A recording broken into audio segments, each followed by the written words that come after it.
Hi guys, it's pretty much inevitable that Ireland will be united. Demographic change has meant that Northern Ireland is moving in the direction of the Republic and moving away from the Union for some time.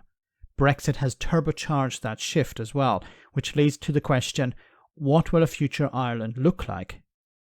Now, many people, both North and South, understand that some evolution will have to take place, as a possible loyalist return to violence is a real concern.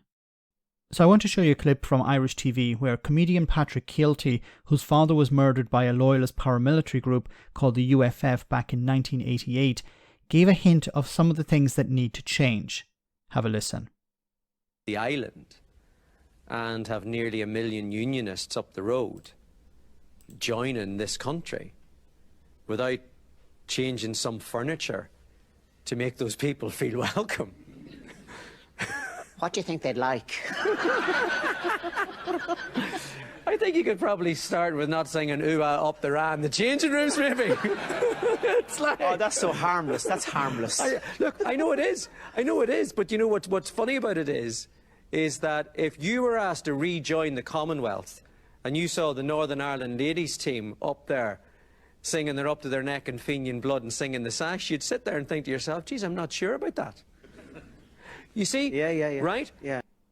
And he's correct. Now, just to give a bit of context here, what he's talking about is the ooh-ah up the ra, which Nigel Farage was singing.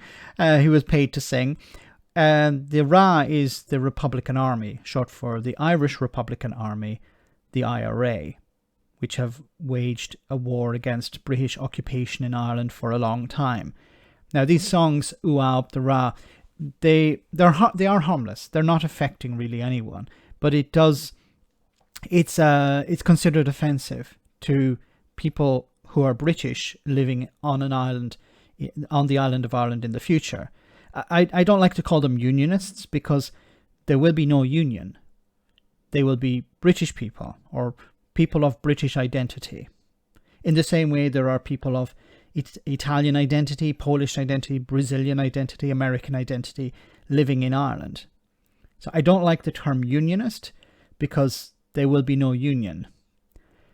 But I do think it's important that people who have a British identity are respected in a united Ireland and they respect the country. I think that's fundamental to a civilized society. And if people want to express that British identity, they should be fully supported in that. It should be within their right, in the same way that Italians can express their identity in Ireland and other countries as well, people from different nationalities. The other part he was talking about, if Ireland were to rejoin the Commonwealth, Fenian Blood and Sash, these are songs sung by members of the Orange Order in Northern Ireland.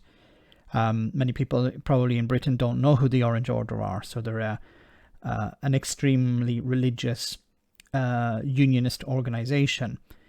And as you can see, some of the language they use, some of the songs they use are considered offensive to people, Catholics in Northern Ireland and in the Republic, and people who would be supportive of a united Ireland. So they would find that offensive. So I think both sides, they need to understand, okay, is the language I'm using offensive? And I think most reasonable people would stop singing ooh-ah up the ra, also because it would be pretty much irrelevant, because there would be no longer a British government presence on the island of Ireland, in Northern Ireland. So there would be no Northern Ireland. So there would be no need for the British government to have a presence there. So there'd be no need to be singing these songs. These are rebel songs. These are songs against British occupation or a British presence on the island of Ireland. So I think most reasonable people would understand, yeah, we shouldn't be singing these songs. It's offensive. But once again, a future Ireland would be, and I've mentioned this before, would be actually more respectful